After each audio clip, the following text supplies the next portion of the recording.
Good evening, ladies and gentlemen. Tonight we'll begin the May regular council meeting. We'll begin with a pledge of allegiance, please.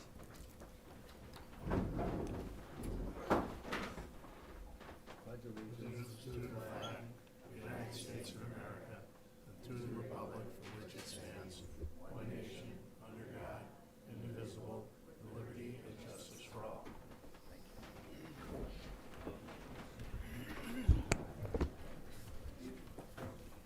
I'm here on behalf of Mayor Valentino and then William Peeler. Mr. Valentino is on vacation. I'm sorry to say that Mr. Peeler is homesick. So, welcome. We have a brief agenda here, and I'd like the clerk to call the roll, please.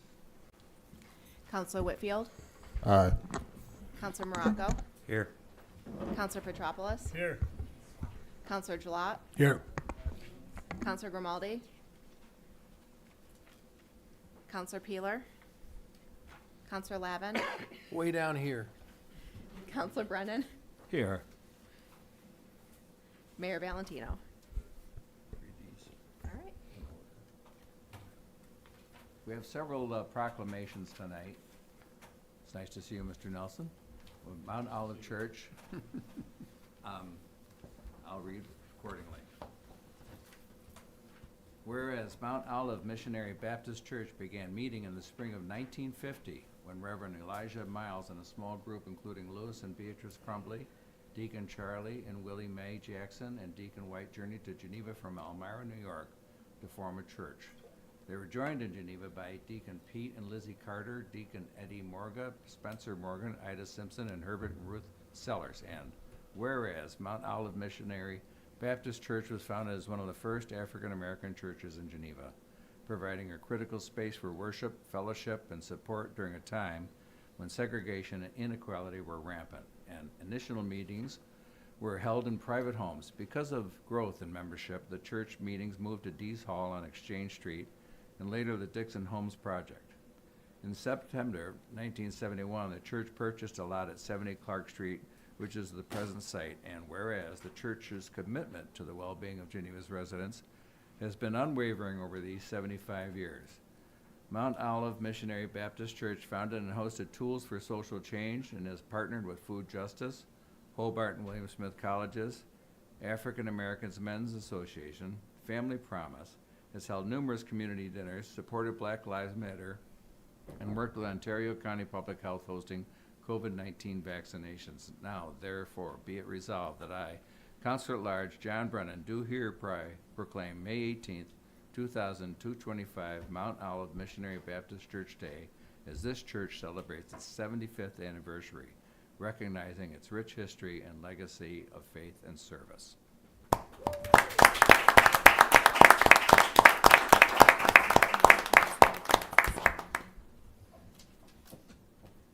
Sir, for you, would you like to provide us any more history and commentary? I will make a comment. I if please, could. yes, sir.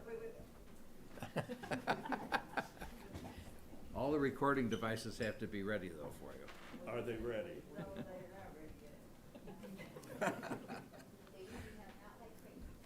Well, good evening. My name is Victor Nelson, and I am representing the Mount Olive Missionary Baptist Church here in Geneva. And first, we would like to thank you all, the officials and staff members from the city, for your service, number one. And second, we would like to really tell you thank you for this proclamation, okay? And our prayers are with you in your position. And thank you again, and please feel free to join us any Sunday morning, 11 a.m. for service, okay? And we are celebrating our 75th anniversary, as you read, and we're having a 3-day event on Friday the 16th. We're doing a gala at Club 86. And on Saturday the 17th, we're doing an open house musical. And on Sunday, we are doing our regular celebration for the anniversary. the big thing that we're going to do is on Sunday at 10:30 a.m., we're going to meet at Clark Street and North Street to celebrate the honorary change of name of the street, which you have afforded us to have that name of Mount Olive Way. So we appreciate you, and may God bless you.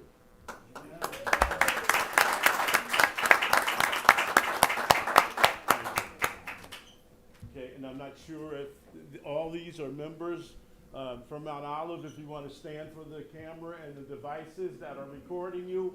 But in any event, That's right. I'm sure that we are going to depart, and we hope you have a successful meeting tonight. And thanks again. Yes, sir. You're all welcome. Oh, well, thank you so much. Thank you, sir. I was at the African Americans dinner, and it snowed like heck. That is wonderful. 75 years. God bless you. Congratulations, man. Thank you so much. Thank you. Nice to see you. Sure. Oh, pickleball. Yeah. Every Thursday or whatever day. Yeah. So good seeing you. Amy, Yeah. you have an extra pass? I'll be there. I will. This is Sunday. Next Saturday. Oh, at the Club 86. Yeah, that one. I'll arrange to get tickets.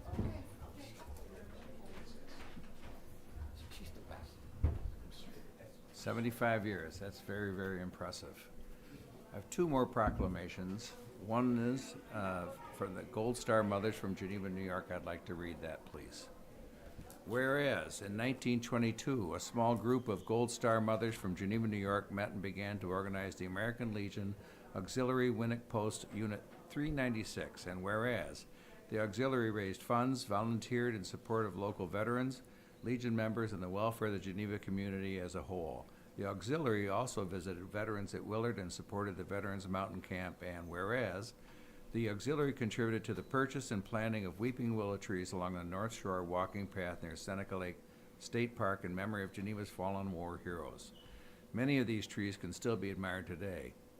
A plaque along the walkway at the lakefront notes this history, and whereas on May 8th, 1925, the American Legion Auxiliary Winnick Post 396 was granted its official charter as a nonprofit organization by the state of New York, and whereas for the past 100 years, the American Legion Auxiliary Winnick Post Unit 396 has continued to support the scope and mission of the Geneva American Legion Winnick Post 396 by continuously fundraising, hosting and providing volunteers to serve meals, assisting with the community events such as the Easter egg hunt for Geneva children and Toys for Tots at Christmas, sponsoring an Empire Girls State delegate, providing flags for parade goers and marching on Memorial Day parades, providing and maintaining plannings for the post, and organizing the Hometown Heroes Banner program in the city of Geneva. And whereas, in just the past 6 months, 215 members have provided over 2,400 volunteer hours in support of the Geneva American Legion Winnick Post 396 and the community of Geneva as a whole.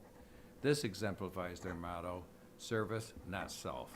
Now therefore be it resolved that I, Councilor at Large John Brennan, do hereby proclaim May 8th, 2025 American Legion Auxiliary Winnick Post Unit 396 Day as the post will celebrate its 100th anniversary.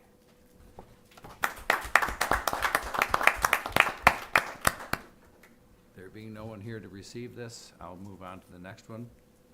This is Public Service Recognition Week, please. Whereas during Public Service Recognition Week, residents and visitors of the City of Geneva recognize all city public employees who each day make significant contributions to the well-being of our residents and communities, and whereas in the City of Geneva, the local workforce provides critical services that our community rely on, including transportation, public safety, recreation, and many more important responsibilities, policies, and functions that the government resources implement and oversee. And whereas we are grateful for the too many public servants at all levels, including military personnel, police officers, firefighters, social workers, first responders, healthcare professionals, highway maintenance workers, teachers, laborers, safety inspectors, administrative staff, engineers, computer technicians, along with countless others. We thank them for the professional efforts that are a fundamental part of people's lives, and whereas day in and day out, our public employees provide the diverse services demanded by Genevans of their government with efficiency, integrity, and accountability. And whereas we, as the City of Geneva City Council, take this opportunity to thank the hundreds of thousands of dedicated public employees who work at the state, county, city, and every other level of government. Now therefore, I, John Brennan, Councilor at Large of the City of Geneva, do hereby proclaim May 5th, through May 11th, 2025 as Public Service Recognition Week in the City of Geneva, and encourage all people to show appreciation for those serving as public employees across the state and local governments. Thank you.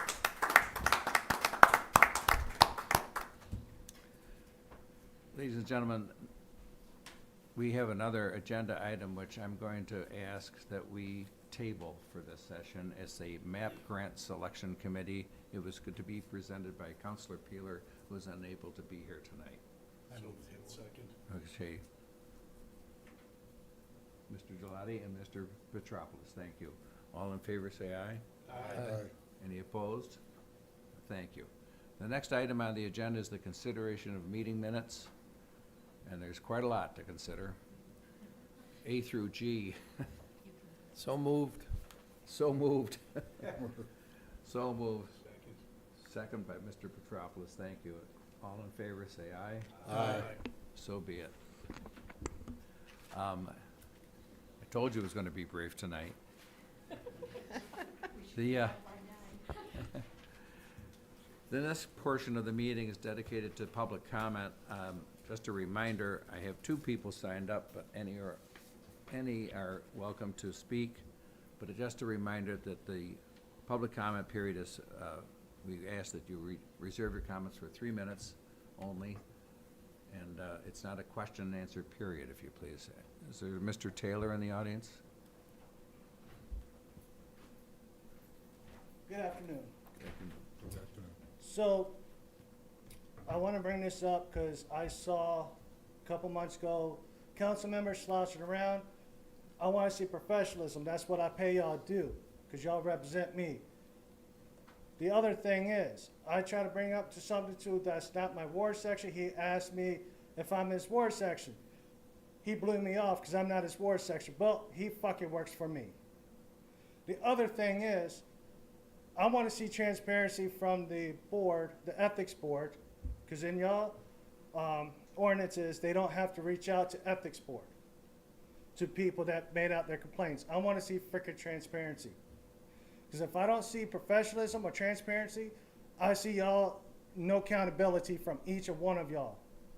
I want to fucking see it, because I pay y'all in every fucking thing. I don't care about, I want to see what y'all do. This is what I pay y'all to do. Because y'all represent me. I don't care if y'all my ward section or not, but my tax money goes to y'all. I see y'all slouching around. I understand if y'all got medical problems, whatever, but I'm seeing people slouching around, what freaking ever. I don't care. I want to see more professionalism. And during other special meetings, I'm seeing people presenting. I'm seeing y'all have little fucking shindigs. Not looking at presenters that's coming to y'all, don't have to come to y'all and do whatever they're going to do. That's a sign of disrespect. If y'all going to represent the city, represent it with fucking professionalism. Pardon me, sir. Could you, your language, could you It's my change First that, Amendment. please? I understand, It's but not very professional. that's not yeah. respectful. All You right. asking us to be respectful, could you Well, please I be see y'all respectful don't. as well? I see y'all Right. don't have professional up there. Right. Y'all not going to get professional from me. And it's under my First Amendment constitutional rights of freedom of speech. I can cuss as long as it's not fighting words. Very well, Mr. Taylor. Is there anything else? No, that is it. Okay. I appreciate Thank it. you. Thank you. Thank you, sir. Mr. Kelly is also on the list. Good evening. Good evening. So my name is Stephen Kelly. I'm a constituent from Ward 3. I'd like to just take a few minutes to speak to the topic that was brought up at our last City Hall meeting regarding the panhandling. There was a bit of discussion just around, the differences between aggressive panhandling, possible restriction to locations, methods of response to the concerns that were raised. I do want to preface, I don't necessarily have solutions. I'm still fairly new to the city. I don't have the breadth of knowledge required to make specific recommendations, but I am a board-certified behavior analyst, and a lot of my job is in behavior modification, so I wanted to offer more of a broad perspective. So a big rule for my line of work is punishment can't teach behavior. It can deter, but unless there's another method to meet the need of that behavior, they're still going to do it no matter how severe the punishment may be. This is, to me, the underlying mechanism for what Councillor Petropoulos had referred to as that revolving door justice. Councillor Peeler correctly stated that jail is meant to be a deterrent, but it can't be the only approach, as I'm sure our recidivism rates show. After all, what good can jail do to one released to the same circumstances? How will fines for someone begging for money make them any less desperate? It is my opinion that the current laws that the lieutenant discussed at that meeting are sufficient to address the concerns regarding aggression, and further restriction on a struggling population will be ineffective at addressing the core issues that we see. As I stated, I don't have the requisite knowledge of the city to offer specific solutions, but I would urge the council, while discussing how to respond, to keep a person-centered approach that addresses the needs of a vulnerable population. Thank you. Thank you, Thank Mr. you. Kelly. Thank you very much. Stick around Is there anybody else that would like to speak, please? Then I call that session closed. Thank you very much. Amy, would you like to give us a report? I will, and I'll try to be brief, but a lot has been happening in the city recently. As I report each month, as far as city staff vacancies, these are 2 rolling vacancies that are kept open with the idea of saving $200,000 as part of the 2025 budget process. Currently, there are 2 cost savings vacancies, one being a sergeant at the police department and one being a laborer to MEO vacancy. 2 additional vacancies have recently been announced and have been created with the departure of our Director of Planning and Economic Development, who will be leaving the city on May 22nd, and our Recreation Director, who will be leaving on July 11th. Those positions have not yet been posted, and I have been meeting with both teams to look at what opportunities they have as we explore kind of the next setup for the city, as well as the solid foundation that both department heads have already built and how we move forward there. As Councillor Brennan mentioned, it's Public Service Recognition Week, and as part of that, we'll be recognizing several city employees, as well as all of our employees for the work that they do. Often their work goes unnoticed. It goes unnoticed when it's going very well. Most of the times when you notice city work, it's because something's not going as well as it should, or is not happening as quickly as you want, or there's a process in place that you need to utilize. One of the things that I can say is I am very proud of our city staff for their leadership through challenging times, for overcoming obstacles, for ensuring that people in our city are protected and safe. I know that there are challenging times all of the time, and lots come up, and I think it's important for us to recognize those staff that work day in and day out to ensure that we have water, that we have sewer, that we have roads, that we have public safety presence, that they are responding to fires and other things. So I hope that community members can stop by, say hello to those staff. When you see them out and about throughout the city, just thank them for the work that they do. As far as some of the work that's going on, it is definitely spring, which is marked by the arrival of showers and long lawns.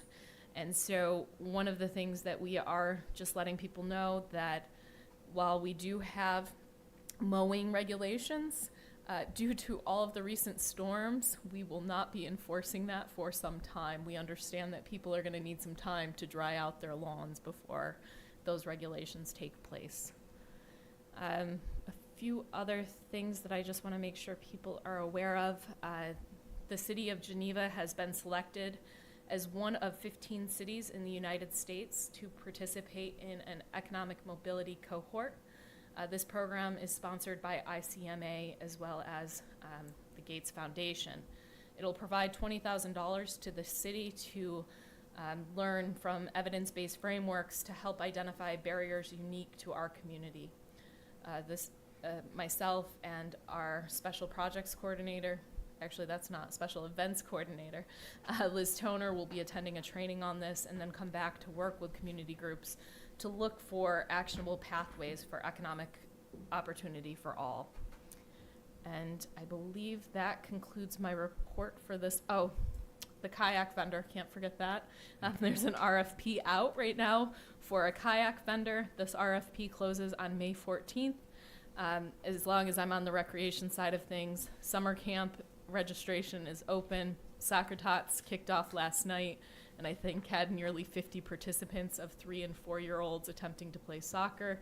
And youth soccer starts next month. So the rec center is busy. The rec center study is still underway, and we'll get more information on that. And on the topics of studies, we have contracted with GHD Engineering, Architecture, and Construction Services to study the water and sewer rates and fees with an anticipated benefit of having this available for the 2026 budget.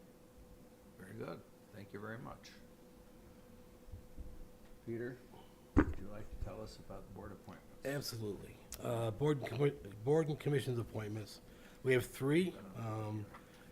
The 3 boards are asking for either appointment or reappointment of the following. Joshua Kane for the IDA board, Michael Salato for the Board of Ethics, and Matty D'Amico for Local Development Corporation. One more? This is just an appointment for a recommended reappointment from the city manager, Phil Beckley, to be reappointed to the Geneva Housing Authority. Busy day for boards and commissions. Yes. So we need a approval from the council. So moved. Second. Did you get that, Clerk Tillotson? Who was Got your the two? second? Mr. Petropoulos. Okay. All in favor? Aye. Aye. Say aye. Any opposed? No. I'd like to insert a new item on the agenda, please. It's going to be in a public hearing for property disposition for next month. I need a motion. Need a motion? So You need a moved. motion to add it, yeah? A motion by first by Mr. Lavin, a second, please, I'll second. by Mr. Gelati, please. All in favor? Aye. Aye. Aye. Any opposed? Nay. Nay. They're talking about it more. Before having a public hearing? Yes. Okay. And yourself? Same here. I guess it's, I didn't get your vote, Mr. Whitfield? Do you want to, this is to have a public hearing Today? To add to the agenda right now. Yeah. to add to the agenda. Oh. Yes.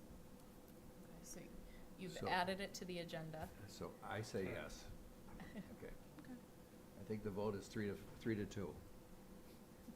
Understood? Yep. Okay, thank Yep. you. Very good. Now you need a vote to put it on the. Right. So you voted to put this resolution on the agenda, now you can vote to adopt this resolution Oh. to set a public hearing. Thank you. So you need a motion for that. Do I have So a moved. motion to put this on the agenda? So moved. Mary. Mr. Lavin and Mr. Petropoulos, all in favor? Aye. Say aye. Okay. Any opposed? No. Thank you. Got it.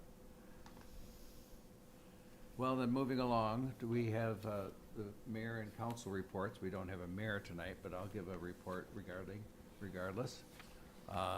Mr. Lavin, do you have anything to tell us?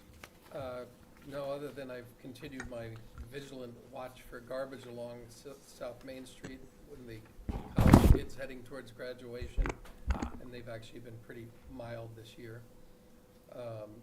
I did have a citizen ask about the intersection, whether we could revisit the design of the, not the design, but the signage at J Street and South Main. Oh. With many more people wanting to come up to South Main to get around the new the Pulteney Street obstacles. They find the stop sign too far back. Oh, though I'm sure that there are regulations for where they have to be. I'm just letting you know that there's some of them are complaining that they feel like it's a more dangerous intersection because they can't get out far enough to see. And it may, again, visit parking spaces that are used that make visibility difficult, but just towards further study. Okay. Hobart's graduation is the 18th, so they'll be busy up there. The Airbnbs will be full, parking will be at a premium, and all good for Geneva. Okay. Mr. Whitfield? I just wanted to thank Mr. West, Mr. Dave West, for his commitment to Geneva. It will be a sad time for him leaving, and thank you for all that you have done for the city of Geneva. Also, I wanted to thank Dave Sharman, although he isn't leaving yet, but he will truly be missed as well. That'll be all. Thank you. Tom? I just want to comment on our, we had a good town hall meeting a couple Saturdays ago. I want to thank Amy for being there, because I like the open dialogue that we had with some of the community members that did show up. And I think we need more of that open dialogue between the community and people like Amy, the manager, or it could be a department head when we have these open houses that you can ask direct questions. Because a lot of times, you know, somebody will come to myself or Jim, and I'm sure Pete and others, they come and ask us a question, and a lot of times we don't know the charters or the things, so we say, well, we'll have to get back to you. We're not sure what the protocol is. And when you have that direct, open dialogue, like with someone like Amy who can answer those questions, or whether it be the head of DPW or the assessor or whatever, it seems to get, the people get a better understanding of how things work. 'Cause, you know, as I've learned, sometimes the wheels of government work a little bit slow because of the rules and regulations and the charters we have to follow and everything. So I encourage people to come to these town halls, you know, when we schedule someone like Amy or someone else there, so they can get a better understanding, and it's easier for them to understand, because a lot of people, including myself at times, saying, geez, why does it take so long to do this, or why, because there's always a process depending on what it's about. And just, Amy, I'm gonna announce that you're having a town hall at Monaco's on May 15th at 8 a.m. in the morning. And Yeah. who's gonna be there with you? Scheduled to be the comptroller and I. We're doing one every month, and the department head gets to choose location, date, and time. So you'll see, we've done some in the evening. This one's 8 a.m., and I think we did one at lunchtime. So we're moving them around. And I encourage people, if you have questions and stuff like this, is a great opportunity to get direct, straight answers coming from the horse's mouth, so to speak, so you have a better understanding. Because a lot of times, us as counselors, when we get approached by our constituents, we don't have all the answers because we don't know the protocols and everything. And this is a great opportunity for learning for them and everything. So, Amy, again, I appreciate you coming to our town hall. That's it. Yes, sir? Sometimes we do have the answers. I would like to Yeah. also thank Tommy Morocco, Pete Gillot, and Pat Grimaldi, who's not here, for joining, and of course Amy for all being at the town hall. Probably the next one will be July or August or quarterly, and we usually have them with multiple wards, at the very least 4, 5, and 6. Again, a reminder that Coffee with Amy is going to be on May 15th at Monaco's. I'd also like to reflect Councilor Whitfield and wish Dave West fair winds and following seas. He led the LDC all this time, and I will be asking about that shortly. As far as panhandling legislation, after much discussion with the police chief, it was determined that the legislation, in fact, is sufficient. And passive panhandling is a First Amendment right. However, if somebody is harassing or otherwise potentially, the key is people have to press charges. The police cannot do anything if nobody presses charges. There are also laws against loitering and trespassing and this, that, and the other, and a lot of times individuals will commit all of the above, harassment, but again, charges need to be pressed. The chief emphasized this. So pass the word, that's how to get results. I'm, of course, pleased to report that downtown, at least, there hasn't been anything recent. The gentleman in question was caught with stolen property. A constituent chose to press charges. And last I heard, he's at Ontario County Jail. So that's the key for that. So just for your edification, and we'll talk afterwards. I don't know what happened. Did the LDC meet today and have a quorum? Yes, the LDC met today, had a quorum, we had a good meeting. They appointed Liz Toner to be the new executive director, which is excellent. They also, I think, sent a recommendation or welcomed a new member, which is great, and established seats for advisors. So one of the issues they've had is there's a lot of expertise they would like to have on the board, but you're only allowed to be on the board if you live in the city. So there's a lot of people who work in the city and are very involved, and who have particular key expertise that we want, connections to the hospital, connections to banking, things like that. We're having a really hard time finding some bankers. We need 2 bankers for the LDC, and they have to live in the city. So if you're in banking, please move to the city and join the LDC. We'll pass the word. Any word on Drumstock? Yes. So the LDC is going to be working with Drumstock on some fundraising goals and has provided some initial support. So the LDC gave some support to that nonprofit to help them basically book acts and make this a big deal, bigger than it was last year. And then they're going to be working with Drumstock, and they have kind of a donation sharing where if they raise enough for all of Drumstock's needs and then have more, that will go towards LDC projects. Thank you, Mr. West. I was on a train from New York City, so I did miss the meeting, but I appreciate your filling us in. Briefly, the OEO meeting, that's the OEO site on South Exchange, that was canceled last week, but I did attend a zoning board meeting about the Finger Lakes Times project. Basically, they're looking for a variance. If you can get a fire truck in, it's okay, and they determined that they could. I have not heard anything by the Foundry site developers. I'm not aware that they've alerted any neighbors, and I've been staying on top of the planning zoning board agenda, so the minute I see that property on either agenda, I will alert the constituents if they don't already know. Real quick reminder, on Sunday, June 8th, it will be a reenactment of the 200th anniversary of Lafayette's tour of the United States, which happened in 1824 and 1825. It will be at Pulteney Park from 10 a.m. to 12 p.m. And among other things, a reenactment of Lafayette's actual speech. So do come to that. It's free. It's at Pulteney Park. Hopefully the weather holds.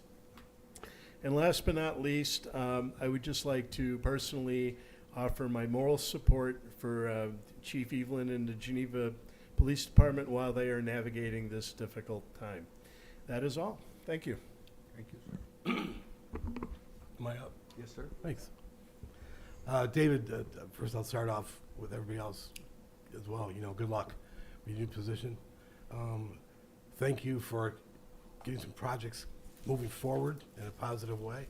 And hopefully, as a council, we keep things pushing forward until we find a replacement for you. So, but thanks, God, I appreciate it. Sometimes you're a little misunderstood. I get to learn a little bit as we went. Appreciate you taking the time to talk to me.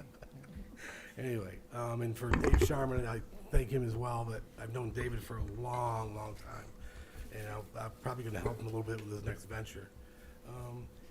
The Police Budget Review Board did not meet this month.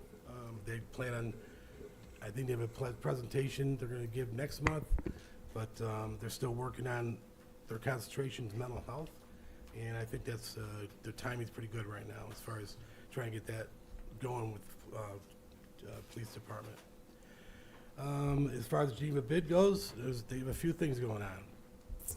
Hometown Hero banners are going to will start going up this week, or next week actually.